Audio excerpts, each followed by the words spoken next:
Welcome to today's episode. We're diving into a life-changing idea that has the potential to reshape the way you approach your goals and daily habits. Let me ask you this. How many times have you tried to make a big change, like exercising regularly, saving more money or eating healthier, only to find yourself back at square one after a few weeks? It's frustrating, right? The problem isn't you. It's the way we think about change. Most of us believe transformation comes from massive effort, dramatic overhauls of our routines. But the truth is, the real power lies in small, consistent actions. That's the core idea of Atomic Habits by James Clear, one of the most influential books on personal growth. The book argues that small habits, when repeated consistently, compound over time to produce extraordinary results. Think of it like rolling a snowball down a hill. It starts small, but with every rotation, it picks up more snow, growing bigger and bigger. What's truly fascinating is that this approach isn't just about building new habits. It's about shaping the person you want to become. Every small action you take is like a vote for your future self. Whether you want to be healthier, more productive, or more financially secure, it all starts with tiny changes that over time lead to massive transformations. Today, we'll break down the principles of Atomic Habits and explore how you can make them work for you. Whether you're struggling to start a new routine, feeling stuck in old patterns, or simply looking for inspiration, this episode is packed with practical strategies to help you create lasting change. Foundational principles: why tiny changes lead to big transformations. Let's start with the big idea that underpins everything in Atomic Habits. Small habits matter because of the compound effect. Imagine improving by just 1% every day. At first, it might not seem like much, but over a year, those small improvements add up to something extraordinary. You'll be 37 times better than when you started. The reverse is also true. If you get just 1% worse every day, the decline compounds over time. This is why bad habits can feel so insidious. They sneak up on you. Missing one workout, eating one unhealthy meal, or skipping one task doesn't ruin your progress immediately, but repeated over time. These small decisions pull you away from your goals. Think of it like planting a seed. At first, you don't see any growth. You water it, care for it, and wait. Then one day, a sprout appears. That sprout didn't come out of nowhere. It's the result of all the unseen work happening below the surface. Habits work the same way. The progress might be invisible at first, but it's happening. And if you stay consistent, you'll reach a tipping point where the results become undeniable. Let's take this idea a step further. Habits aren't just about what you do. They're about who you are. Every action you take reinforces your identity. For example, if you want to be a writer, writing one sentence a day casts a vote for that identity. If you want to be healthier, drinking one glass of water or taking a short walk is a vote for being a healthy person.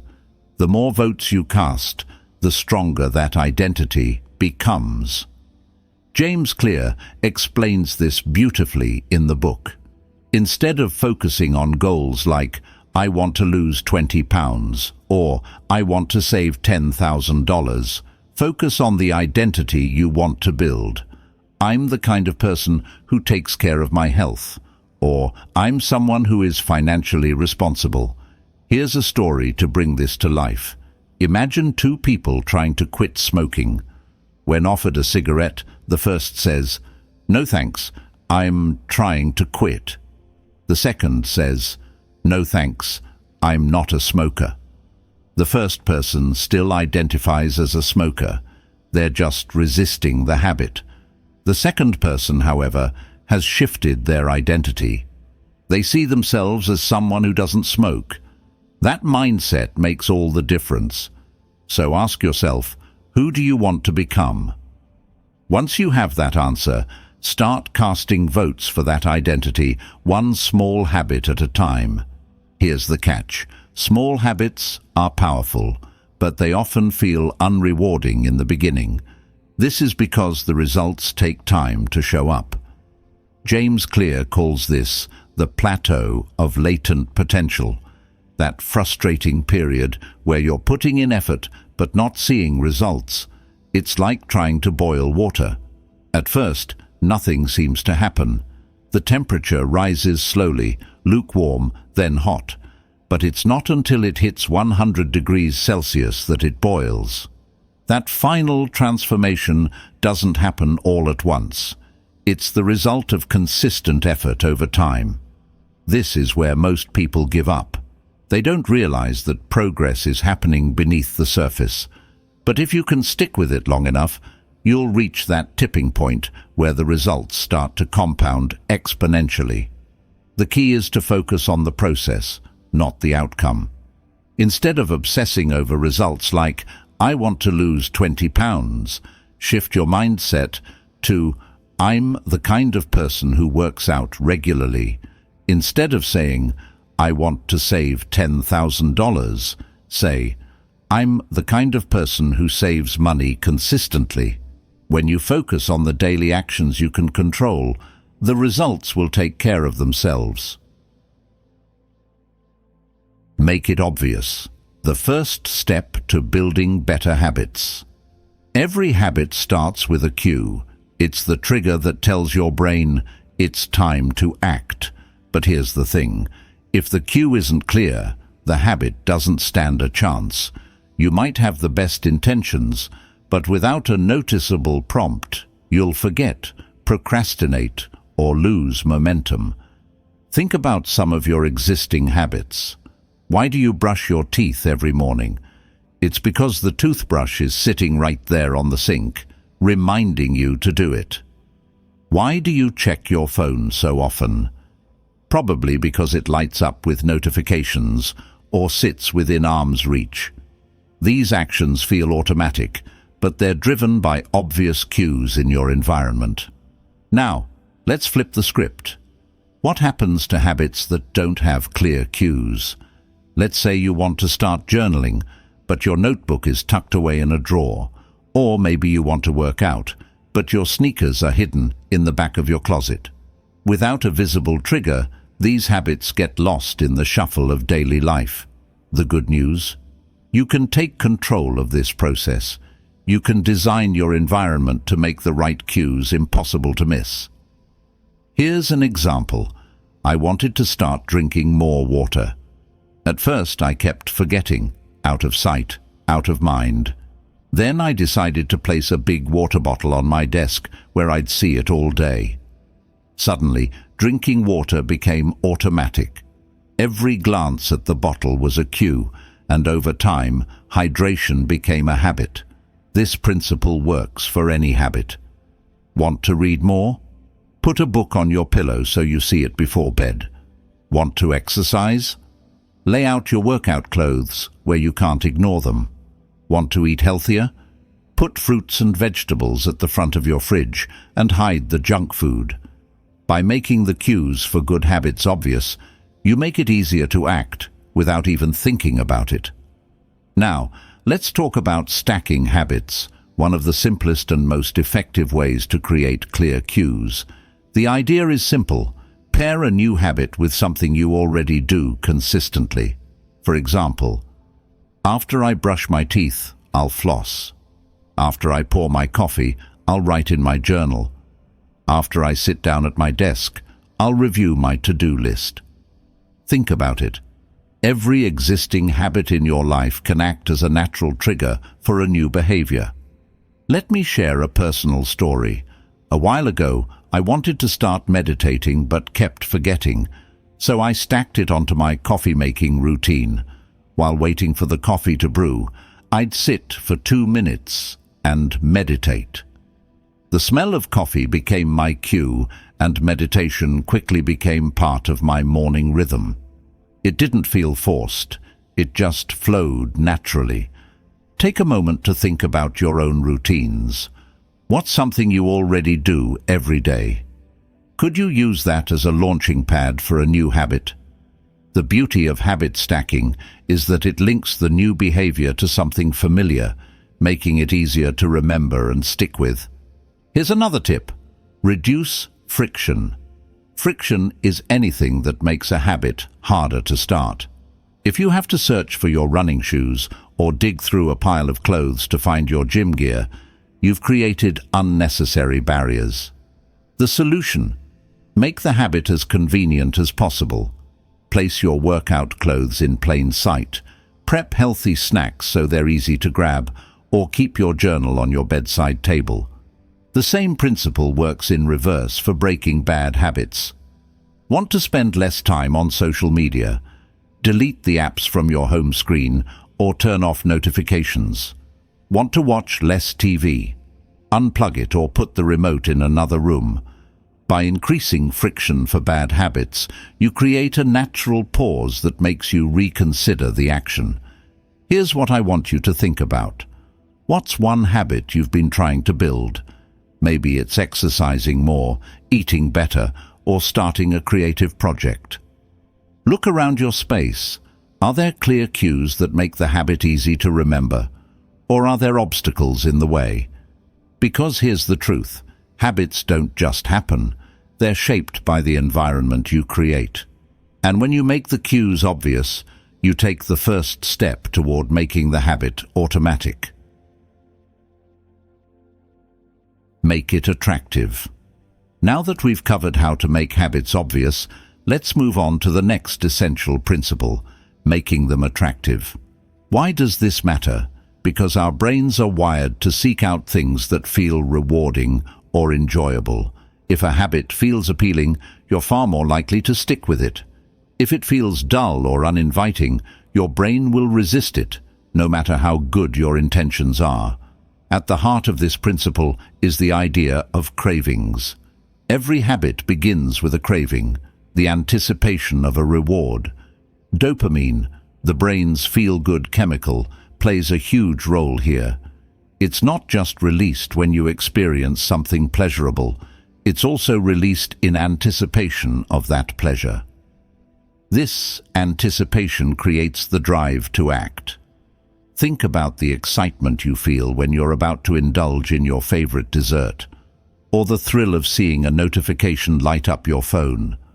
That surge of dopamine motivates you to take action. To build better habits, you need to tap into this system and make your brain crave the behavior you want to reinforce. So how do you do that? By making habits more attractive, enjoyable, and rewarding.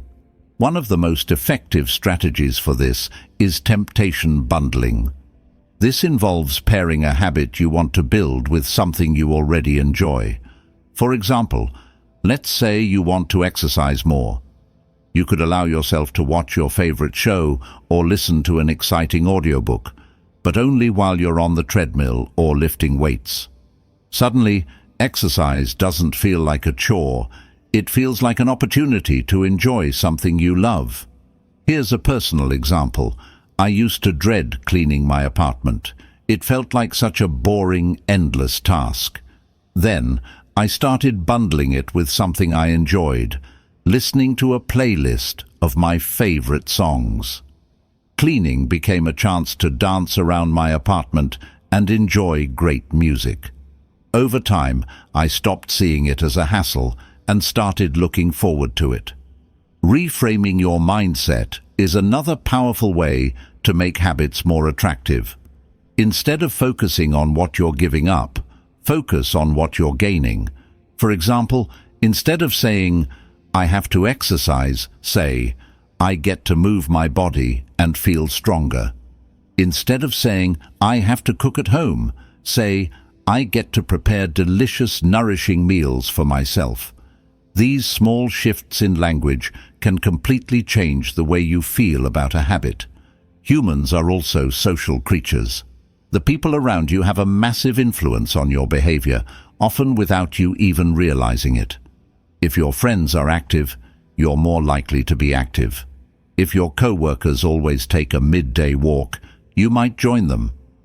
This is why surrounding yourself with people who embody the habits you want to build is so important. Let's say you want to read more. Joining a book club can be a game changer.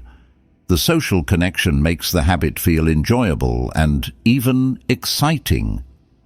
If you want to get into fitness, working out with a friend or joining a local class can make the process much more appealing. When you're part of a community that shares your goals, habits start to feel like a shared experience rather than a solitary effort. On the flip side, breaking bad habits involves making them unattractive. This starts with reframing how you think about those behaviors. If you're trying to quit junk food, don't think of it as a treat. Instead, picture it draining your energy or negatively impacting your health. If you're trying to procrastinate less, don't see it as a relaxing break. Imagine the stress and lost opportunities it creates over time. Here's a story about how I used this approach. I used to have a habit of staying up late watching random YouTube videos. It felt relaxing in the moment, but the next morning, I'd always regret it. I decided to reframe the behavior. Instead of seeing it as downtime, I started visualizing how it made me feel: tired, unproductive, and frustrated. That mental shift made the habit much less appealing, and over time it faded away. To make a habit stick, you also need to build in immediate rewards. The problem with good habits is that their rewards are often delayed. Exercising today doesn't give you abs tomorrow. Eating one healthy meal doesn't instantly transform your health. To bridge this gap, create small, immediate rewards that make the habit feel satisfying in the moment. For example, after a workout, treat yourself to a long, relaxing shower. After sticking to your budget for a week, allow yourself a small, guilt-free splurge. Think about your own habits. What are the ones you've struggled to build? How could you make them more attractive? Could you bundle them with something enjoyable, like music, a show, or time with friends? Could you reframe them as opportunities rather than obligations? Or could you find a way to reward yourself for sticking with them? The beauty of making habits attractive is that it transforms the process. Instead of feeling like work, the habit becomes something you look forward to, a small moment of joy in your day. So start today. Pick one habit you've been meaning to build and ask yourself, how can I make this irresistible? Make it easy. Let's move on to the third key to building better habits: making them easy. Have you ever noticed how the simplest tasks often feel the easiest to stick with? There's a reason for that. When something feels effortless, it doesn't require much willpower or motivation to get started. This is why making habits easy is such a game changer. It removes friction and lowers the barrier to entry. Habits thrive on repetition, not perfection. The more you repeat a behavior, the stronger the neural pathways in your brain become. Over time, the habit becomes automatic. But to reach that point, you have to make it easy enough to start. Think about it this way. What's more likely to stick? A goal of running a marathon right off the bat, or a goal of running for just 2 minutes a day? The second one feels achievable, almost too small to fail, and that's exactly the point. By starting small and focusing on ease, you set yourself up for long-term success. The 2-minute rule is one of the most powerful strategies for making habits easy. The idea is simple. When you're starting a new habit, scale it down to something that takes 2 minutes or less. Want to start reading more? Don't commit to finishing a book. Commit to reading 1 page. Want to start meditating? Don't aim for 30 minutes. aim for 30 seconds. Here's the beauty of this approach. Once you start, you'll often find yourself continuing beyond the initial 2 minutes. The hardest part is getting started. Once you're in motion, momentum takes over. Think of it like rolling a boulder. The first push is the hardest, but after that, it's much easier to keep it moving. This strategy also works because it helps you overcome procrastination. When a task feels overwhelming, your brain looks for reasons to avoid it. But when the task is small and manageable, there's no excuse not to start. Here's an example from my own life. I used to struggle with exercising regularly. The idea of a full workout felt daunting, so I decided to start with just 1 push-up a day. That's it, just 1. It felt almost ridiculous, but it worked. Once I got down on the floor, I'd usually end up doing more. Over time, the habit stuck, and now exercising is a natural part of my routine. Another way to make habits easier is to reduce friction. Friction is anything that makes a habit harder to do. For example, if you want to start running but your running shoes are buried in the back of your closet, that's friction. If you want to eat healthier but your fridge is full of junk food, that's friction. To reduce friction, make the habit as convenient as possible. Lay out your workout clothes the night before.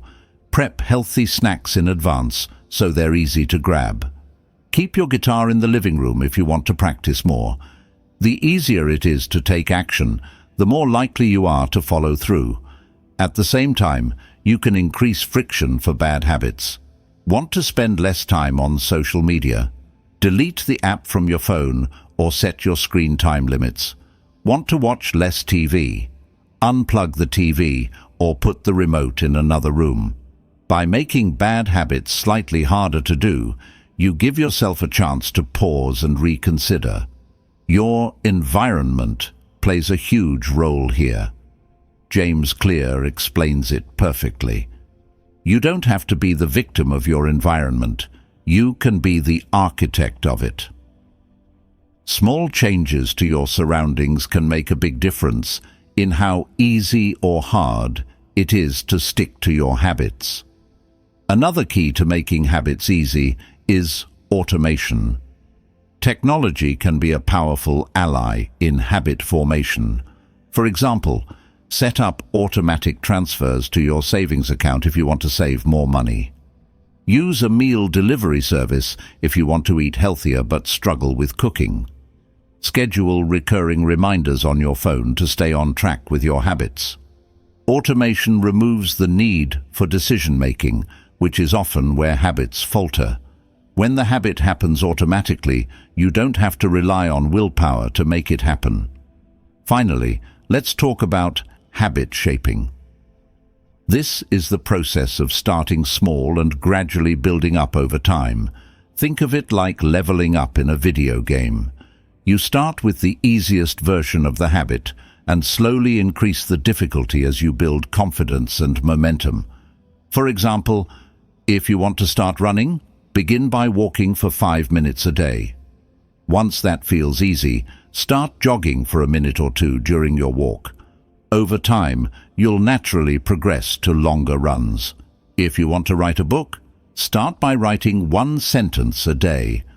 Once that becomes a habit, aim for a paragraph, then a page, and so on. The key is to focus on consistency, not intensity. Small, manageable steps are more sustainable than big, ambitious leaps. And the more you show up, the easier it becomes to build on your progress. Making habits easy isn't about taking shortcuts or avoiding hard work. It's about removing barriers, simplifying the process, and making it as effortless as possible to get started.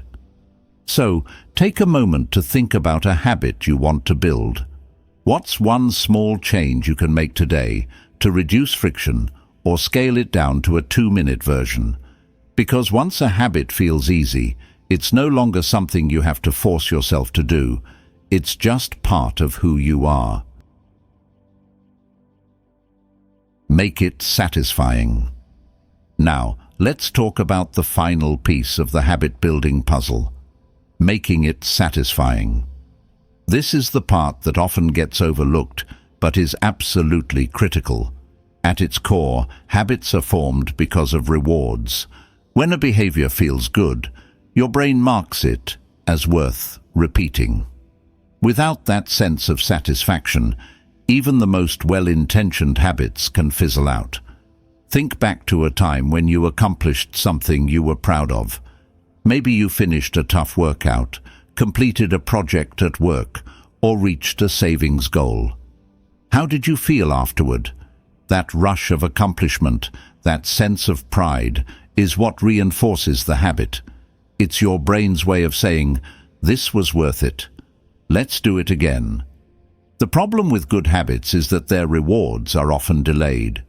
Eating a healthy meal doesn't immediately make you feel fitter. Saving a little money today doesn't instantly make you rich. These benefits take time to materialize, and that delay can make it hard to stay motivated. This is why making habits satisfying in the moment is so important. If you can create small, immediate rewards, you're far more likely to stick with the behavior long enough to see the bigger results down the line. One way to do this is by celebrating small wins. Every time you complete a habit, take a moment to acknowledge it. Say to yourself, "I did it," or check off a box on your habit tracker. These tiny acts of recognition might seem insignificant, but they trigger a powerful sense of accomplishment. They're like giving your brain a high five. Here's an example. A friend of mine wanted to build the habit of running every morning. After each run, she'd mark it on a calendar with a bright red X. Seeing that streak grow day by day became incredibly satisfying. It wasn't just about the running, it was about not breaking the chain. That visual progress became its own reward, motivating her to keep going. Another strategy is to pair your habit with something you genuinely enjoy. For instance, after a workout, treat yourself to a relaxing shower or your favorite smoothie. After completing a work task, take a short break to scroll through social media guilt-free. These small rewards create a positive association with the habit, making it something you look forward to rather than dread. Let's talk about bad habits for a moment. Just as good habits need to feel satisfying, bad habits need to feel unsatisfying. If you want to stop a bad habit, you need to make it unpleasant or inconvenient. For example, if you're trying to stop eating junk food, you could set a rule. For every piece of junk food you eat, you have to put $5 in a jar. That financial penalty creates an immediate consequence that makes the habit less appealing. Or if you want to stop procrastinating, you could set a timer for work intervals and reward yourself only after completing a focused session. By creating friction for bad habits, you're training your brain to associate them with discomfort rather than pleasure. Here's a personal story. I used to have a habit of staying up too late watching random YouTube videos. It felt satisfying in the moment, but the next day, I'd always regret it. To break the habit, I set a rule. If I stayed up past my bedtime, I had to skip my morning coffee. It sounds simple, but it worked. The thought of giving up coffee was enough to make me reconsider those late-night scrolling sessions. Another way to make habits satisfying is to link them to your long-term identity. Every time you complete a habit, remind yourself of the kind of person you're becoming. For example, after drinking a glass of water, think, "I'm the kind of person who takes care of my health." After putting money into your savings, say, "I'm someone who is financially responsible." These small affirmations reinforce the identity you're working toward, making the habit feel deeply meaningful. Let's circle back to the idea of immediate rewards. While long-term results like better health or financial stability are the ultimate goal, they're not enough to keep you motivated in the moment. That's why it's so important to create small, immediate rewards that give you a sense of satisfaction right now. Over time, these rewards build momentum, and the habit becomes self-sustaining. Here's a challenge for you. Think about a habit you're trying to build. What's one small way you can make it more satisfying? Maybe it's tracking your progress with a habit tracker, pairing the habit with something enjoyable, or giving yourself a little reward after completing it. Whatever it is, remember that the key is to make the habit feel good today, so you'll want to do it again tomorrow. Because here's the truth. The habits that stick are the ones that feel satisfying, not just in the long run, but in the moment. When you make your habits rewarding, you create a positive feedback loop that keeps you coming back for more. And that's where real, lasting change begins. We've covered a lot today, but let's take a moment to reflect on everything we've learned. If there's one thing to take away from this episode, it's this. Small habits are the building blocks of extraordinary change. They may feel insignificant at first, but over time, their impact is nothing short of transformational. Let's revisit the principles we discussed. It all starts with making habits obvious. Your environment should be your ally, nudging you toward the behaviors you want to build.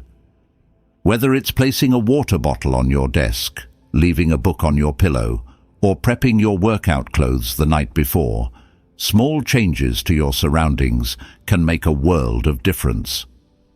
Then we explored the importance of making habits attractive. By tapping into the power of dopamine and using strategies like temptation bundling and reframing, you can create a craving for the habits you want to stick with. When a habit feels appealing, it stops being a chore and starts being something you look forward to. Next, we dove into making habits easy. The easier a habit is to start, the more likely you are to keep doing it. Whether it's scaling a habit down to a 2-minute version or reducing friction in your environment, simplicity is your best friend. Consistency, not perfection, is what drives progress. Finally, we looked at making habits satisfying. Rewards are the glue that hold habits together.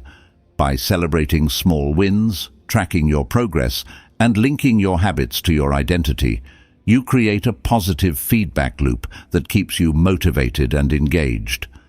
But this isn't just about understanding these principles, it's about applying them. So here's a challenge for you. Think about one habit you've been meaning to build. Maybe it's something simple like drinking more water, reading more, or spending less time on your phone.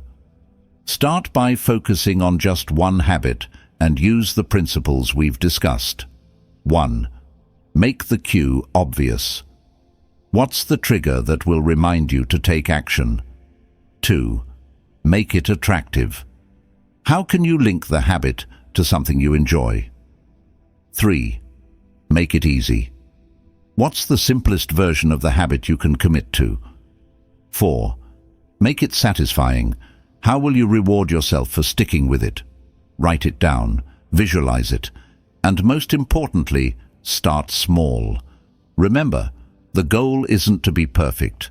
The goal is to show up consistently and cast votes for the person you want to become. As we wrap up, I want to leave you with this thought. Transformation doesn't happen overnight, but it does happen.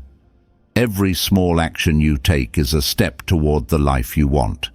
It's not about making massive changes all at once.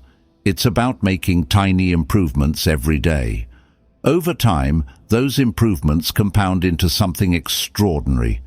If this episode resonated with you, I'd love to hear about it. What's one habit you're going to work on after listening? Share your thoughts, your progress, or even your challenges with us on social media. And if you found this episode helpful, consider sharing it with someone who could use a little inspiration to to start their own habit journey. Thank you for joining me today. I hope this conversation has inspired you to take action, no matter how small that first step might be.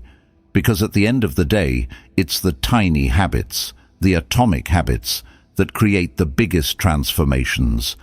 Until next time, keep showing up, keep making progress, and keep becoming the person you're meant to be.